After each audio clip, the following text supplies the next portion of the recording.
আপনার মোবাইলটা যদি 6 মাস চলার কথা, এদিকে দেখা গেল যে 1 মাস চলবো। আমরা অনেক সময় দেখা গেল কি এই মোবাইলটারে রাত্রে ঘুমানোর সময় কিতা করি, চার্জে ঢুকে সেটা ঘুমাই থাকি। নমস্কার বন্ধুরা, আমার কাছে এখানে একটা মোবাইল কিপ্যাড ফোন আছে, আর এদিকে দেখেন একটা টাচ মোবাইল আছে, ঠিক আছে। আমরা প্রায় সময় লক্ষ্য করি মোবাইলে, এই যে আমরা যে মোবাইল গুলো ব্যবহার করি, এই মোবাইলের মানে ব্যাটারি যে ভিতরে যে ব্যাটারি থাকে, ওই ব্যাটারিগুলো ফুলে যায়। কিরে ফুলায় যে আমরা এই বিষয়টা নিয়ে কথা বলি। এই যে প্রথম আমি এই কিপ্যাড ফোনটা নিয়ে কথা বলি, কি লাগে কি ফোনের ব্যাটারিটা ফুলে, ঠিক আছে। দেখেন আমরা যখন মনে করেন মোবাইলটা দিয়ে কথা করি বা চালাই বা ব্যবহার করি, তখন কিন্তু মোবাইলের কোনো সমস্যা হয় না, ঠিক আছে। আমরা যখন মোবাইলটা চালাই, মনে করেন যখন চার্জে বয় যখন মোবাইলটা টিপি, ঠিক আছে, কিপ্যাড ফোনটা, তখন দেখা যায় যে এটা দিনের দিন মনে করেন আস্তে আস্তে আস্তে আস্তে এটা ফুলে ওঠে। এটা কি লেগে ফুলে? আমরা যখন মোবাইলটা চার্জে বয় চালাই, চার্জে বয় চালাইলে কি হয়, মোবাইলের মধ্যে অতিরিক্ত প্রেসার করে। কোম্পানি যখন মোবাইলটা বানায়, মোবাইলের মধ্যে একটা লিমিট দিয়ে থাকে। ওই আমরা যখন লিমিট ক্রস করে ওভার লিমিটের জায়গা, তখন এই মোবাইলের ক্যামেরা ব্যাটারিটা কি হয়, আস্তে আস্তে দিনের দিন ফুলে। আমরা কিন্তু প্রথমত এটা বুঝতে পারি না যে ব্যাটারিটা ফুলতেছে। যখন 1 মাস 2 মাস 3 মাস বা 6 মাস পর দেখা দিল যে মোবাইলটা ভিতরে দিয়ে একটু ফুলা দিচ্ছে। কি লেগে ফুলছে? আমরা মোবাইলের ব্যাটারিটা কি করছি, চার্জে লাগাই সেটা কথা কইছি, মোবাইলটা ব্যবহার করছি, এই গেল কিপ্যাড মোবাইলটা, ঠিক আছে। আর আরেকটা জিনিস ছিল, আমরা অনেক সময় দেখা গেলো যেটা এই মোবাইলটারে রাত্রে ঘুমানোর সময় কিটা করি, চার্জে ঢুকে সেটা ঘুমাই থাকি, ঠিক আছে।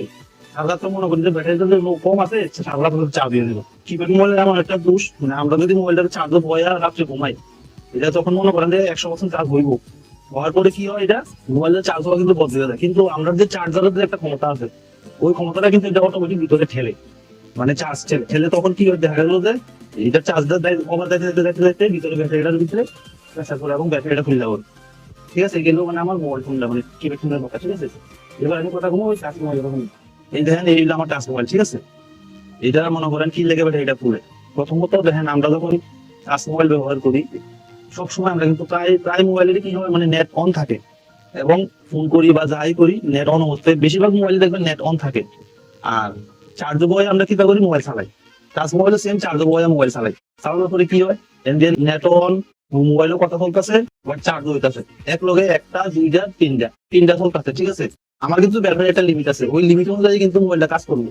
যখন মোবাইলের ব্যাটারিটা মনে করেন ওভার হিট হয়ে যাবে, মোবাইলের ভিতরে একটা সার্কিট থাকে, বোর্ড থাকে, ওই বোর্ডটা যখন ওভার হিট হয়ে যাবে, তখন কি হইব, মানে বোর্ডের থেকে ওভার কারেন্ট ব্যাটারি যাবে, যাওয়ার ফলে ব্যাটারি আস্তে আস্তে ফুলা শুরু হইলো।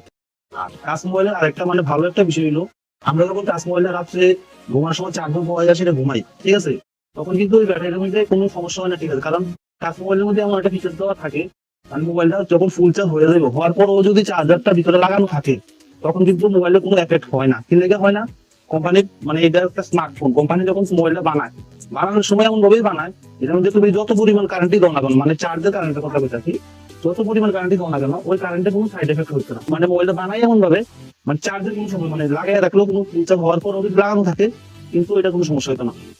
সমস্যা তখনই হইব যখন মোবাইলের ডাটা ডাউন থাকবো, এরপরে যে আমি পুনঃ কথা শুনি, এরপর আবার গেমও খেললাম, অন্য অনেকগুলো বিষয় মানে অ্যাপস একভাবে খোলা থাকবো, ঠিক আছে। আমরা সব অ্যাপস কিন্তু ক্লোজ করি না। আমরা লক্ষ্য করে দেখেন, আমরা যখন মোবাইল চালাই টাচ মোবাইল, একলগে অনেকগুলো অ্যাপস খোলা থাকে, ঠিক আছে। কথাটা যদি সত্য হয় তাহলে একটু কমেন্ট করে জানাবেন, ঠিক আছে।